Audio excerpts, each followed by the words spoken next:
Welcome to Totally Awesome Films, and in this video we're going to talk about the 1982 film, Star Trek II, The Wrath of Khan. Stand by to receive our transmission. So Star Trek the Motion Picture brought the Star Trek franchise back from the abyss and made a ton of money at the box office. However, the reviews were mixed. In general, die-hard Star Trek fans loved it, and they were ecstatic that the crew was back on screen, and they reveled in the shots of a beautiful new Enterprise. On the other hand, the casual viewers, the non-Star Trek fans, thought the movie was boring. And while the movie did make a lot of money, it fell short of the kind of money Paramount was hoping for, which was the massive amount of money that Star Wars had made. Still, no one could deny that Star Trek was back, and with a new shot at life and on the big screen, a sequel was guaranteed. But what would they do with their second attempt at the big screen? Would the sequel make or break the new Star Trek film franchise? Well, despite the successful box office, the critical reviews were so mixed that internally, Paramount considered Star Trek the Motion Picture somewhat of a failure, and they needed someone to blame. That somebody was Gene Roddenberry. So Gene Roddenberry was basically stripped of all his producing power on the set and was given a small office upstairs and given the new titles of script consultant and executive producer. These were honorary titles. Basically, he had no official power or influence on the Star Trek set. At the time of his demotion, Gene Roddenberry was writing a script for a sequel to Star Trek the Motion Picture. He called it Star Trek III because he felt that the motion picture was Star Trek II.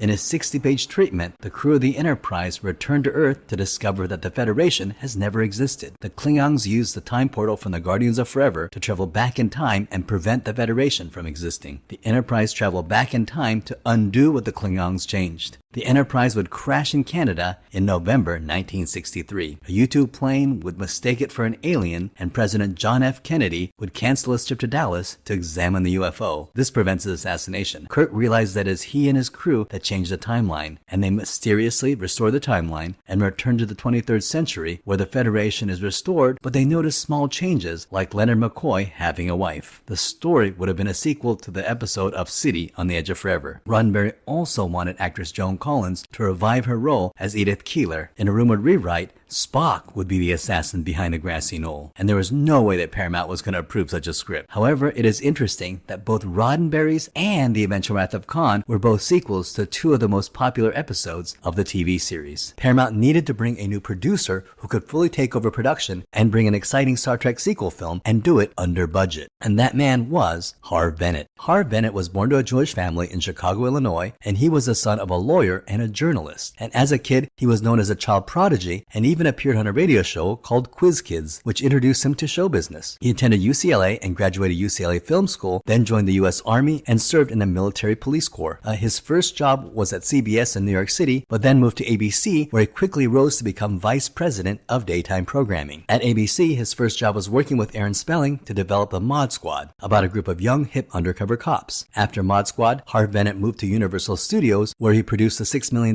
Man and The Bionic Woman. He also produced Rich Man, Poor Man, The Invisible Man, and The Gemini Man. Harve Bennett was already brought into Paramount Pictures and had been signed to create a series of TV miniseries, one of which would become in 1982 A Woman Called Golda, starring Ingrid Bergman as Golda Meir and co-starring Leonard Nimoy. However, 1 week into his Paramount contract, Harve Bennett was called into a meeting with the top brass at Paramount, and this included Barry Diller, Michael Eisner, and Charles Bloodhorn. So the Paramount executives asked him what he thought of Star Trek the Motion Picture, and Harve Bennett admitted that he thought it was a little boring. Well, they asked if he could make a movie better than the first one, and Bennett answered yes. And then one of the producers asked, well, can you make it for less than $40 million? And Harve Bennett reportedly said the famous line, "Where I come from, I can make 5 movies for that." Well, apparently, that was the right answer because they hired him right away and gave him a budget of $13 million. The problem was Harve Bennett had never seen an episode of Star Trek. Therefore, he basically took a month off and watched every episode of Star Trek the original series back to back. Now talk about a massive binge watch. Well, he became somewhat of an expert on Star Trek. And the first thing Harve Bennett noticed about Star Trek was, at its core, it was about the triumvirate of James T. Kirk, Spock, and Bones McCoy. Spock would represent the logical side of an issue, while Bones McCoy would represent the passionate, emotional side of an issue, and it would be up to Kirk to consider both sides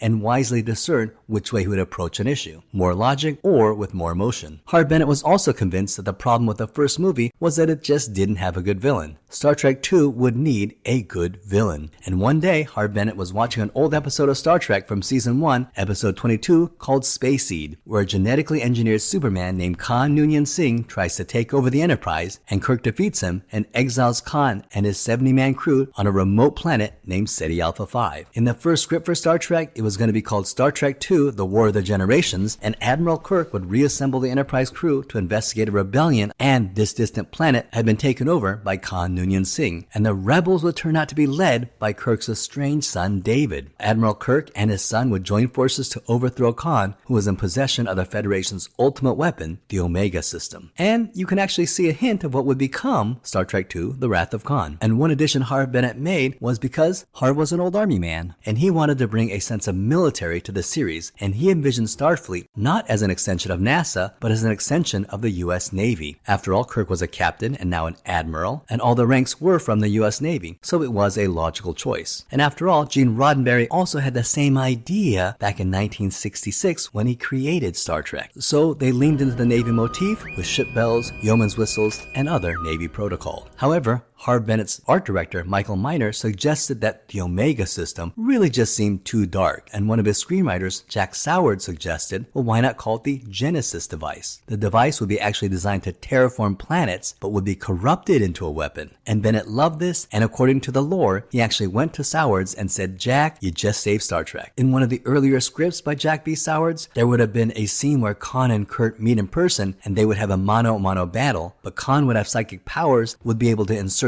images into people's minds, like the Talosians in the cage. However, Kirk would be able to resist, but they would mentally go to various planets and fight, all in Kirk and Khan's mind. In one scene, they'd be fighting each other with whips, and then in another scene, maybe they might be fighting each other with swords. However, all the different locations would have cost a lot of money, breaking Star Trek II's already small budget. For the director of Star Trek II, Harve Bennett and Paramount went with a fairly unknown director named Nicholas Meyer, who was a friend of Bennett's. Nicholas Meyer was a successful novelist who had written several successful Sherlock Holmes novels and had also written a few screenplays. Nicholas Meyer was born to a Jewish family in New York. He was born to a famous Manhattan psychiatrist and psychoanalyst, and his mother was a famous concert pianist. Meyer went on to graduate from the University of Iowa with a degree in theater and filmmaking. He then gained public attention with his first novel, the 1974 The 7% Solution, about Sherlock Holmes confronting his cocaine addiction with the help of Sigmund Freud. The book was a bestseller, and he would go on to write 4 more Sherlock Holmes novels. Meyer turned his novel, The 7% Solution, into a screenplay, which was turned into a movie starring Nicole Williamson, Merlin and Excalibur, Robert Duvall, and Laurence Olivier. Meyer would be nominated for an Academy Award for Best Adapted Screenplay. Meyer then tried his hand at directing and directed the 1979 film Time After Time, where Malcolm McDowell played H.G. Wells, who travels to the modern 1970s Manhattan in search of Jack the Ripper, played by David Warner. In 1981, producer Karen Moore asked Nicholas Meyer to direct Star Trek II, to which he asked, "Is that the one with the guy with the ears?" And Karen Moore replied, "Oh, you're such a snob." After directing Star Trek II: The Wrath of Khan, he'll go on to direct the Tom Hanks John Candy comedy The Volunteers, then write half of Star Trek IV: The Voyage Home, and then help rewrite Fatal Attraction. And in 1991, he would write and direct Star Trek VI: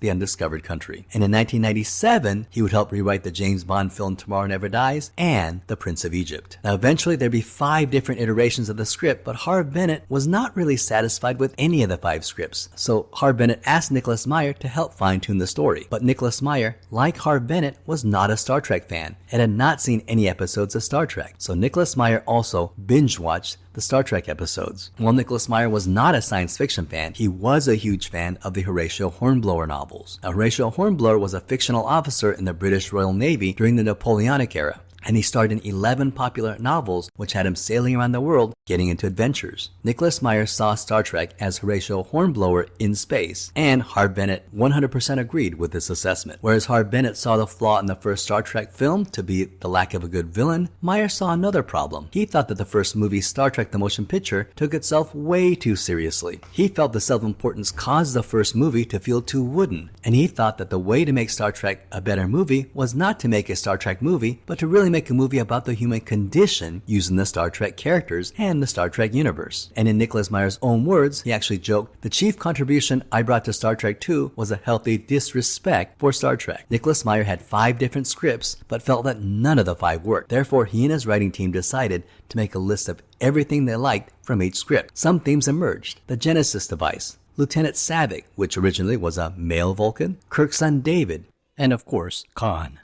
And furthermore, Meyer thought that the story could be about aging, about a man facing his own mortality. After all, the entire cast of Star Trek was aging, and rather than try to hide the fact, Meyer thought they should address it. Meyer thought it was ridiculous in Star Trek, the motion picture, that everyone had caked on a lot of makeup to try to appear younger. Meyer decided to lean into the theme of aging, and he had Admiral Kirk get a pair of glasses, he had him fear his birthday, he had him meet his adult son. This was a theme that would run throughout the movie. So who would write the script? Well, they didn't have anyone, and principal filming was about to start in 12 days. So Nicholas Meyer offered to write the script himself. However, there was a problem. It would take Paramount weeks, maybe months, to negotiate a new contract for Nicholas Meyer to write the script and for them to negotiate a new salary for writing the script. And they were about to bust their 12-day shooting suspense. So Nicholas Meyer did something that was unheard of in Hollywood. He wrote the official draft of the screenplay in 12 days for no pay and for no credit. And that's why, despite the fact that Star Trek II: The Wrath of Khan, the movie that you see on screen, is the version Nicholas Meyer wrote by himself, there's no mention of him in the writing credits. The fact that he didn't even want writing credits, he just cared about the final product, really impressed the producers, the studio, and the actors, and it gave him huge credibility on the set with the cast and crew. And ultimately, Nick Meyer's script is what ended up on the screen. And another thing that gave him credibility with the cast and crew was that everyone recognized that the script he wrote was excellent. In fact, when Harve Bennett was gathering the old Star Trek cast together, DeForest Kelley, who played Dr. Leonard McCoy, actually declined to return. He was older than the rest of the cast, he had already had a successful acting career doing westerns, and even co-starred in the legendary film Shootout at the OK Corral with Burt Lancaster and Kirk Douglas. At this time, DeForest Kelley didn't really identify with the Star Trek character and felt he didn't really need it. And he wasn't really satisfied with his experience, nor his character arc in the last film, Star Trek the Motion Picture. So he turned down the opportunity to return for Star Trek II, but kept an open mind just in case a good script came along. However, when Harve Bennett sent him the new script, which was freshly written by Nicholas Meyer, DeForest Kelley read it and called Harve Bennett immediately and said, "Now this is a little more like it," and signed on. Another satisfied customer was Walter Koenig, who played Pavel Chekhov. To put everything into context, after the cancellation of Star Trek the original series, Walter Koenig had difficulty getting roles, and to add insult to injury, when Gene Roddenberry started production of Filmation's Star Trek the Animated Series, also known as The Animated Adventures of Gene Roddenberry's Star Trek, all the cast were asked to return as voice actors, everyone but Walter Koenig, and Chekhov never appeared on the show. And Koenig was very upset by this. Then in Star Trek the Motion Picture, he was dismayed at how little he, George Takei, and Nichelle Nichols were utilized. They were nothing but glorified background actors. Well, we know the prominent role Chekhov had in Star Trek II, so imagine you're Walter Koenig and you're reading the script for the first time and thinking, "Oh my god, I must be dreaming." He was so excited how prominent his character was in the movie that he said he kept expecting something to go wrong and pop his bubble. But by the time he got to the end of Nicholas Meyer's script, the one that ended up being the movie we saw, he was ecstatic. Finally, a movie that gave Pavel Chekhov his due. And later, when it came time for the scene on SETI Alpha 5 where Khan says to Chekhov, "I never forget a face, Mr. Chekhov. Isn't it?" well, Walter Koenig realized that Khan never met Chekhov. Walter Koenig, hence Pavel Chekhov, joined the cast in Season 2, and the episode Space Seed was Season 1. Koenig was terrified that someone would mention this, and someone would have to alter the script and lessen his role, so Koenig just kept his mouth shut. Fortunately, Ricardo Montalban had no idea that Khan had never met Chekhov, and the whole scene, in fact, Walter Koenig's relief, the whole movie, the Chekhov role went off without a hitch. Only later, after the movie was out, did fans begin to mention that Khan had never met Chekhov in the TV series. However, it was later retconned that Chekhov only joined the bridge in the second season, and he was likely on the USS Enterprise in Season 1 working in the lower decks. Therefore, it was retconned that Khan likely met Chekhov there. And I do like that. Everyone loved the script except one person, and that person was William Shatner. And he apparently hated it. And this sent Nicholas Meyer into a panic. After all, this is only his second movie, and he felt that if one person could derail his entire movie career and get the entire script thrown out, or worse, get him fired off the project, it was the star, William Shatner. In a panic, he went to Harve Bennett, and Harve Bennett calmly told him to give Shatner what he wanted. So Nicholas Meyer spent a few days making minor adjustments to the script to buff up Admiral Kirk's importance and appease William Shatner's ego. And in Nicholas Meyer's own words, he simply made sure that Kirk was always the first in the room. It wasn't a drastic change. They were just very minor minor and simple rewrites, but it totally worked. William Shatner was very happy with the second draft of the script, and Meyer got no more complaints. One other change was that in the original script, Admiral Kirk's birthday is mentioned and he's turning 49. William Shatner didn't like this, so in the rewrite, there's no mention of Admiral Kirk's age, leaving it a mystery. And this was a huge lesson for Nicholas Meyer. He learned how easy but important it is to consider and appease the individual egos of the movie stars. And secondly, he learned the importance of having an experienced mentor around, in this case Harv Bennett, who can really help you in the time of crisis. Everyone on the set of Star Trek II decided the uniforms needed a change. So the old pastel lounge uniforms from Star Trek the Motion Picture were dyed red and retooled to look more like modern Navy uniforms. For the look of the new uniforms, costume designers based the look on the 1952 film The Prisoner of Zenda. And in that movie, the fictional British military uniforms have the similar triangular theme in the front. But Gene Roddenberry objected to this. But Gene Roddenberry's objections were kindly ignored by Paramount. And we know that this uniform will go on to define Star Trek, not only for the next 5 films, but also define this era of Star Trek for the next 40 years and beyond. Paramount contacted Ricardo Montalban to see if he would be interested in reprising his role of Khan Noonien Singh. Ricardo Montalban was born in Mexico City to Spanish immigrants in Mexico, and as a teenager, Ricardo moved to Los Angeles with his sister, and at the age of 19 moved to New York City to pursue a career in stage acting. And in 1941, at the age of 21, he returned to Mexico and starred in several Mexican films. But it was his 1943 film Santa that made him an overnight movie star in Mexico. And at this time, MGM was filming a movie in Mexico, the 1947 film Fiesta, and needed a Mexican actor to play a bullfighter. They hired Ricardo Montalban, and the movie was a hit, and MGM signed Ricardo Montalban to a long-term contract. For MGM, he starred in many movies throughout the 1950s and 1960s, and he also had notable guest roles on TV, including spots in The Wild Wild West, I Spy, and Mission Impossible, and a very memorable spot on an episode of Star Trek, an episode known as Space Seed. One of his notable acting roles was that of Armando in Escape from the Planet of the Apes and Conquest of the Planet of the Apes. And in 1977, he was hired for the main role of Mr. Rourke in the hit TV series Fantasy Island, where he played the benevolent patriarch of a magical island that grants its guests their most desired fantasy, a role he played until 1984. And in 1982, he was hired to reprise his role as Khan Noonien Singh in this movie. And Ricardo Montalban came on set and filmed all of his scenes in 12 days. Nicholas Meyer said that working with Ricardo Montalban was an absolute pleasure because he was used to expecting actors to be selfish or arrogant, but found Ricardo Montalban very humble, very gracious, and the perfect gentleman. Furthermore, Montalban worked hard to do exactly what Nicholas Meyer wanted. Nicholas Meyer described Montalban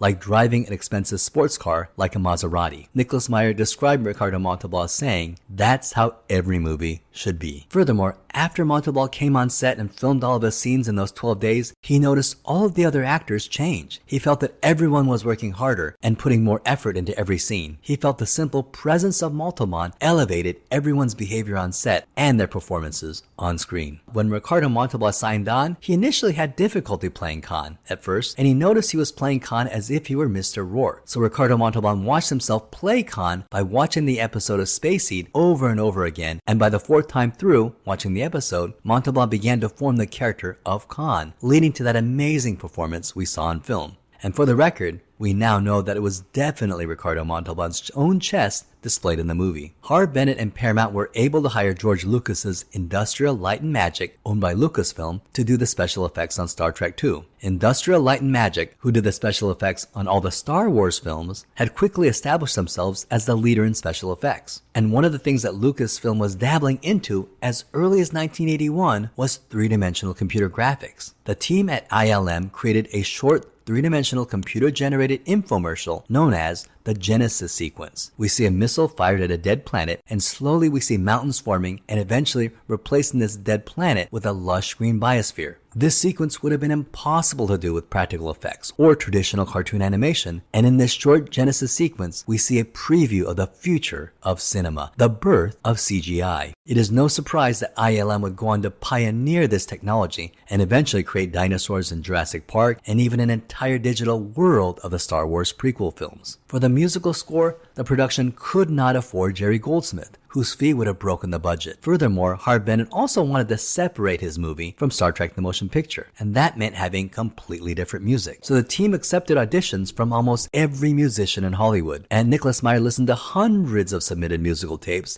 and found James Horner. James Horner was a relative unknown who had only composed the score to a few Roger Corman films, but it was evident that James Horner understood music and was very talented, and offered to score Star Trek II for only $10,000. In fact, after the completion of Star Trek II, Paramount was so pleased with James Horner that they paid him an extra $25,000 bonus. Now, $10,000 may seem way too low, but James Horner is going to parlay this into a brilliant and successful Hollywood career. Not only will he score the next film, Star Trek III, but he's going to become one of Hollywood's most in-demand music composers. He will go on to compose the score for Titanic, for Avatar, for Karate Kid, and for The Amazing Spider-Man. And he's going to have an amazing career. In fact, by the time Star Trek VI was being produced, only 9 years later, James Horner was too expensive for Paramount to use. In keeping with the Horatio Hornblower and Navy motif, Harve Bennett and Nicholas Meyer wanted the spaceships to resemble an underwater submarine battle. In other words, the space battles would feel like two huge vessels slowly and strategically moving through space like a chess match. However, they worried about one problem. Would audiences be able to differentiate the two spaceships on screen? Well, the solution came by a happy accident. In the original look of the USS Reliant, which was designed by Joe Jennings, Mike Meyer, and Lee Cole, the Reliant had a familiar saucer section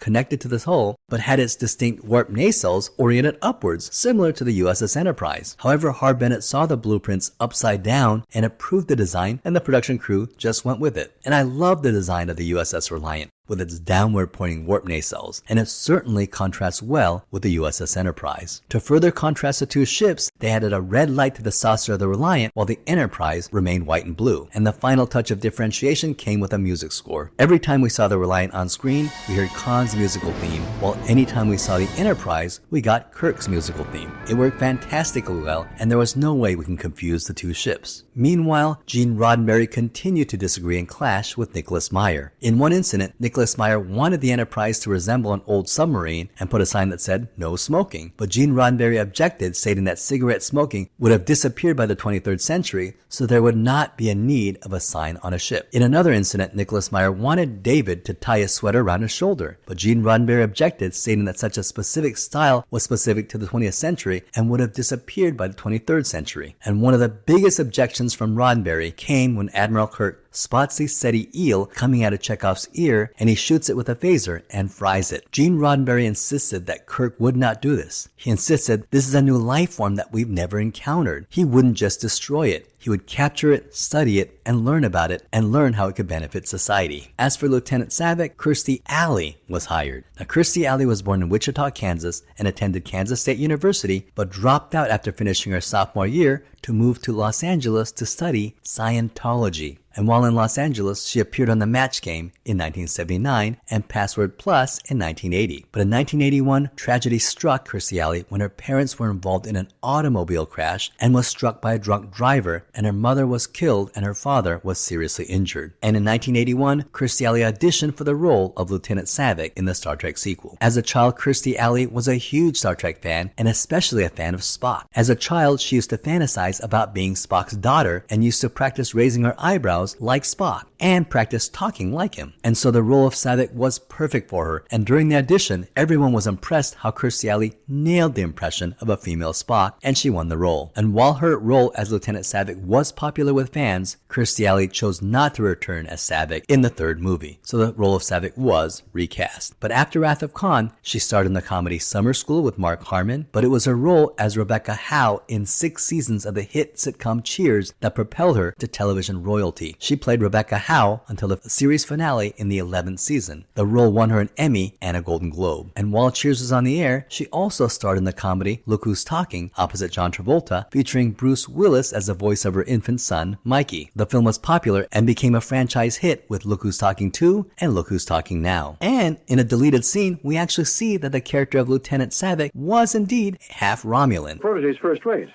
Track emotion. She is half Romulan, Jim. The admixture tends to make her more volatile than me, for example. And in another awesome deleted scene, we see a scene where Lieutenant Savick and Kirk's son David are flirting with each other, suggesting a potential future romance. Force to CD Alpha 5, all is well. Good. I believe you know David Marcus. She's learning by doing. So fans know a lot of lore surrounding the making of this film. How Leonard Nimoy only agreed to play Spock on the condition that his character would die? Well, this is somewhat true. Leonard Nimoy was not interested in returning as Spock. Leonard Nimoy had just written a book called I Am Not Spock and was ready to be done with Spock. The main reason was that Leonard Nimoy believed that Star Trek was over and that Paramount was simply trying to beat a dead horse. He wanted Star Trek to rest. This assessment made sense because how many canceled TV shows would go on to be revived and become more popular than the original? In 1981, absolutely none. It really had never happened. In fact, even today, I can't think of any cases where a canceled TV franchise suddenly gets fully resurrected. So Nimoy was not interested in playing Spock any further. However, to entice him, producers offered him a great death scene. Now, Nimoy believed that Star Trek was gonna be dead and thought Star Trek II was certain to be the last Star Trek movie. So Nimoy signed on for one more movie. And in his own words, he said, "I wanted the character to go out in a blaze of glory." Well, Gene Roddenberry objected to the death of Spock, and when his objections were ignored, Roddenberry leaked the information about Spock's death at a Star Trek convention, and fans were outraged. Paramount Studios received thousands of protest letters, and producers even began receiving death threats. Now keep in mind, this was before the age of the internet, when there were very few movie leaks. So the fact that this was a huge leak was crazy. And it was at this point that even the popular sci-fi magazine Starlog published a poll whether Paramount should kill off Spock or not. Harv Bennett and his assistant had put a simple tracking code into each script. Every copy of the script was different and had a different typo in each script. It was a random period in a different place. Therefore, they could track who leaked the script. And when they tracked a leak, it was Gene Roddenberry. Roddenberry objected to the death of Spock, and when his objections were ignored, he went directly to the fans. In earlier versions of the script, Spock died a meaningless death at the beginning of the movie. In subsequent versions of the script, his death was moved progressively later in the story, and one of the writers suggested that they should tie the death of Spock to Kirk in a meaningful way, and this led to Spock dying at the end of the movie, saving everyone on the Enterprise. Therefore, the directors cleverly faked his death early in the movie, and of course when you see the movie, in the opening Kobayashi Maru scene, to throw off viewers, Spock dies, and then of course it turns out it was only a simulation. And even at one point in the film, Kirk turns to Spock and says, Aren't you dead? And this was very clever, and it worked. The fans thought, oh well, I guess this is what they meant by Spock dying, and some people thought this might have been a clever marketing trick, and fans are reassured as they watch the movie without any expectation of Spock dying. And then suddenly at the end of the film, when Khan detonates the Genesis device and the warp engines on the Enterprise are not working, everyone thinks they're gonna die, and suddenly Spock gets up from his chair. And when Spock sacrifices his own life to fix the warp engines and save the entire crew of the Enterprise, his death scene had tremendous impact. And while filming the scene where Kirk and Spock say goodbye to each other, the entire cast and crew began to cry during the filming of the scene, and they knew they had something special. And at that point, Nick Meyer says he knew he was filming more than a Star Trek movie. He was filming a genuine movie that was resonating with emotion. Harv Bennett even joked that they should have thanked Roddenberry for forcing them to put Spock's death at the ending, which worked so much better than the original plan of him having a meaningless death at the beginning of the movie, which was actually the version that Gene leaked. It was Roddenberry that forced the change. And at this time, Leonard Nimoy began to have an understanding that this movie was going to be a huge success, that Star Trek II was going to be a massive hit, and Nimoy began to understand that this movie would not only revive Star Trek, but possibly make Star Trek more popular than it had ever been. This film would be the rebirth of Star Trek, and he understood that Star Trek was back and bigger than ever, and Nimoy began to deeply regret killing off Spock. At the premiere screening of Star Trek II: The Wrath of Khan, it was a huge hit. When Spock died, there was not a dry eye in the audience. However, as the audience left the screening, there was a heavy gloom of depression among everyone who saw the film, and Harv Bennett and Leonard Nimoy worried that all this movie did was make people depressed. Harv Bennett asked Leonard Nimoy if he could think of some way to open the door for the possible return of Spock, and Leonard Nimoy came up with a quick scene where Spock mind melds with Dr. McCoy and says, "Remember." They further inserted a sequence showing Spock's casket as having soft landed on planet Genesis, giving the viewers a sense of hope that Spock could return. And they also had Leonard Nimoy speaking the final lines. Space, the final frontier. These are the continuing voyages of the Starship Enterprise. And it was a brilliant move, and it worked. Apparently, when they showed the premiere the second time, the movie completely scored. There was not a dry eye in the theater, but at the end of the movie, the audiences left the screening happy with a sense of hope. And everyone knew they had a hit in their hands. However, director Nicholas Meyer was very upset by this and objected strenuously. He felt the filmmakers were cheating the audience by putting them through an emotional roller coaster of Spock's death and then suddenly saying, "Just kidding, he'll be back in the next movie," and therefore he refused to have anything to do with the sequel, Star Trek III. And Star Trek II had transcended the tiny niche of the TV series Star Trek and had simply made an excellent movie-going experience of any genre. The studios knew they had a success. Star Trek II The Wrath of Khan was both a huge critical and box office success, and made on a minuscule budget of under $14 million, it grossed $78 million in the US and $97 million worldwide, and plus it went on to make huge profits in video sales. Back in 1983, most VHS Betamax movies were priced at between $80 to $100 or more, which is worth over $300 to $400 when adjusted for inflation. And that's because videotapes were marketed to video rental stores. The average customer really didn't own many VHS movies. You rented them. So Paramount Studios had this weird new vision, which was considered unconventional at the time, and it was an idea that people may want to own their VHS movies. So they priced this movie at the ultra low price of $39.95 and marketed it directly to the individual consumer. And this was kind of risky because it had never really been done before. And it was a huge success, and Paramount ended up selling twice their projected target. So basically, Star Trek II, The Wrath of Khan, was one of the movies that began the now accepted practice of customers buying movies and building a video collection. Well, that ends the story of Star Trek II, The Wrath of Khan, and please join me next time when we talk about Star Trek III, The Search for Spock. Now, I want to remind you, if you haven't done so already, please subscribe to my channel. It only takes a few seconds, but it really helps me out. And don't forget to like and subscribe and hit that notification bell so you get more videos as soon as they come out. And also, make sure to leave a comment. Tell me what you thought of Star Trek II. Well, that ends this video. Thank you so much for watching. I hope you had a great time.